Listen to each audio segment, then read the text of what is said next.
Eh bien bonjour à tous messieurs dames, bienvenue sur cette nouvelle vidéo, j'espère que vous allez bien, c'est Néo. Aujourd'hui, nouvelle série sur les traders de légende. Et je ne pouvais pas commencer cette série sans vous parler d'un des plus emblématiques traders au monde, l'un des pionniers du day trading. Je veux bien évidemment parler de Jesse Livermore.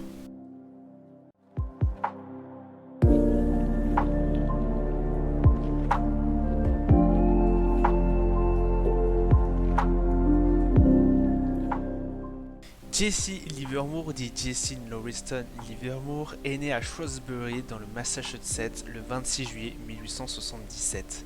Né dans une famille assez pauvre, effectivement ses parents sont tous les deux fermiers, il aurait appris à lire à 3 ans et demi et à calculer à l'âge de 5 ans. Selon certains dires, il était très doué avec les chiffres et aurait voulu continuer ses études.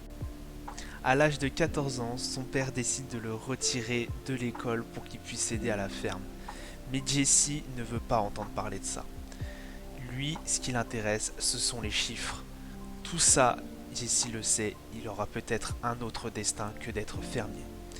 Il décide, avec la bénédiction de sa mère, de partir de la ferme et de s'enfuir.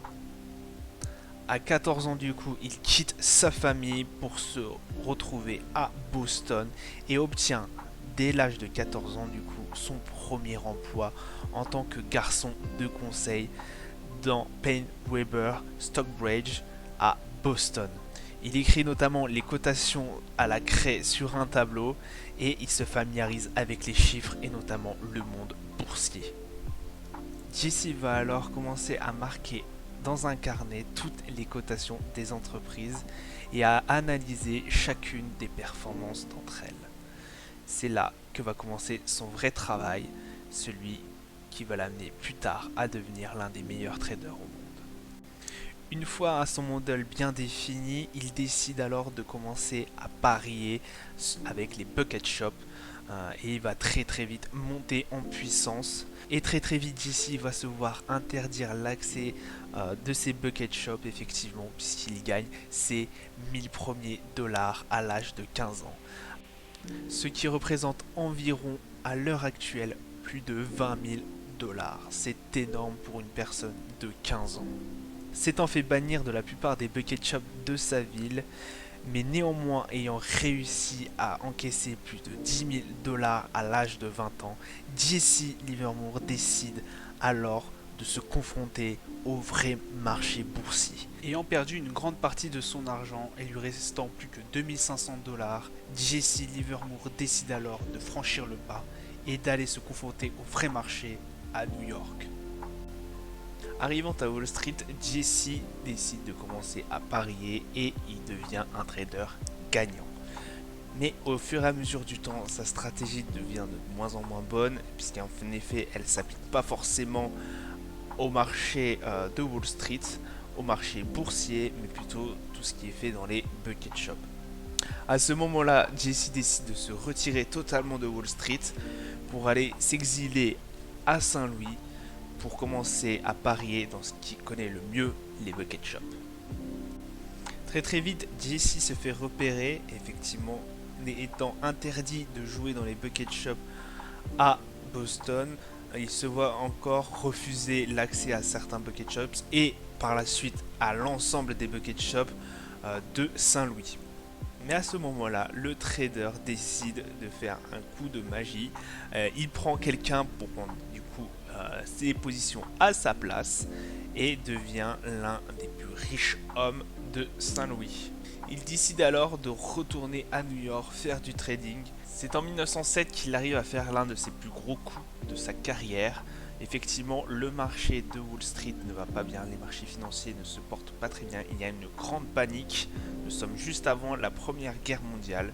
Livermore du coup en profite et vend à découvert le marché qui s'effondre et gagne 1 million en une journée. C'est énorme à l'époque. Il devient alors une légende de Wall Street. Mais Jesse va pas s'arrêter là, il va continuer à shorter encore et encore jusqu'à la fin du crack. Et à un moment donné, sa capitalisation atteint les 3 millions de dollars. À ce moment-là, Jesse est appelé par son mentor, JP Morgan, dont on connaît tous maintenant la célèbre banque.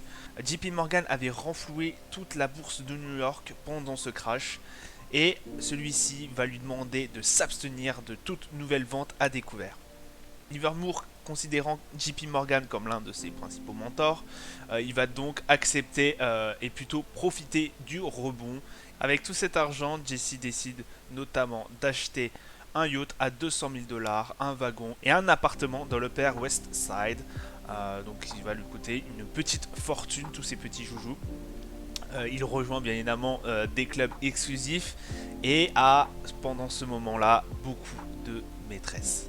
Pour subvenir à ce train de vie assez faste, Jesse Livermore décide de se retourner vers le trading et notamment sur une affaire qui va lui coûter assez cher. Effectivement, en 1808, il écoute Teddy Price qui lui dit du coup d'acheter du coton pendant que Price lui en vend secrètement. Bien évidemment, ça va faire un écart de prix en défaveur de Jesse qui va du coup devoir déposer le bilan. Il va récupérer cependant très vite toutes ses pertes. Mais ayant quand même un restant de capital, Jesse décide toujours de continuer à trader. Il va de perte en perte à ce moment-là et en 1915, il accumule une dette de plus de 1 million de dollars. Du coup, il est obligé de déposer le bilan. À ce moment-là, on est en 1915. Après la Première Guerre mondiale, Livermore accapare secrètement le marché du coton. Ce n'est qu'une interception du président Woodrow Wilson, provoquée par un appel du secrétaire américain à l'agriculture, qui lui a demandé de se rendre à la Maison Blanche pour une discussion qui a stoppé son action. En effet, Jesse accepte de revendre le coton au seuil de rentabilité, empêchant ainsi une hausse gênante du prix du coton. Lorsque l'on lui a demandé pourquoi il avait accaparé le marché du coton, Livermore a répondu « Pour voir si je le pouvais, monsieur le président ». Entre 1924 et 1925, Jesse s'est engagé dans la manipulation du marché, gagnant ainsi 10 millions de dollars en négociant du blé et du maïs, dans une bataille acharnée contre Arthur Cutten et concevant une courte pression sur le stock de Piggly Wiggly. Il devient alors l'un des plus grands traders de Wall Street. Les journaux s'enflamment, ils parlent beaucoup de son histoire, du jeune trader capable de gagner des millions de dollars mais aussi d'en perdre des millions. En 1929, Jesse a amassé d'énormes positions courtes, utilisant notamment 100 agents de change pour cacher ce qu'il faisait. Effectivement, Jesse remarque que les graphiques du commencement de l'année 1929 sont similaires à celui de 1907 et décide du coup de commencer à shorter sur certaines actions. Au début, il perd 6 millions de dollars sur papier. Cependant, lors du crack qui commence à arriver en 1929, il rapporte plus de 100 millions de dollars. Suite à une série d'articles de journaux déclarant le grand ours de Wall Street, il a été blâmé pour l'accident par le public. Il reçoit notamment certaines menaces de mort qui lui obligent à embaucher des gardes du corps armés. Lors de ce crack, beaucoup de traders perdent énormément d'argent, voire perdent tout, pendant que Jesse, lui, s'enrichit. À la fin du crack de 1929, Jesse a amassé une énorme fortune. Mais petit à petit, dans les années qui suivent, cela va fondre comme neige au soleil. Effectivement, il perd énormément d'argent. Personne ne sait vraiment trop pourquoi. Et de son côté personnel, il y a un grand vide aussi, puisque effectivement, sa deuxième épouse décide de le quitter.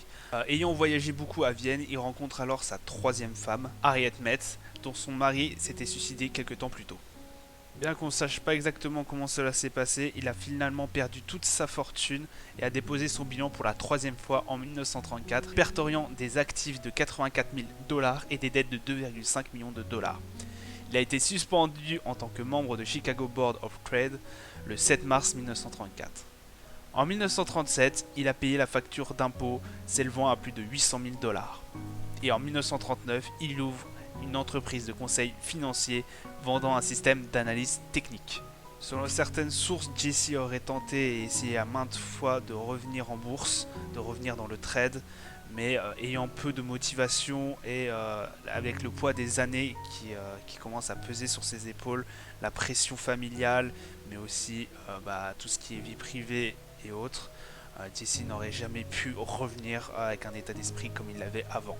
C'est en 1940, le 28 novembre, juste après 17h30, que Livermore s'est suicidé avec un pistolet Colt dans le vestiaire de l'hôtel The Sherry Netherland à Manhattan.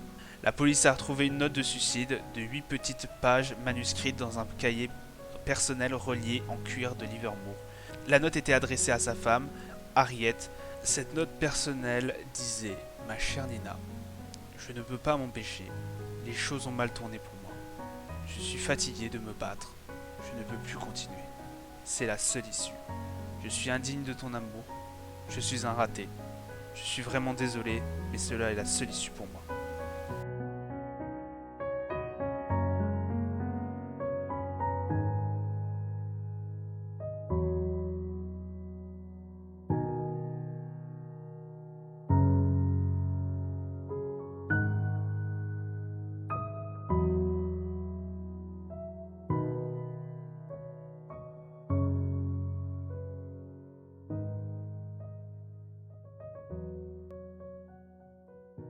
C'est ainsi que finit l'histoire de Jesse Livermore, l'un des plus grands traders au monde.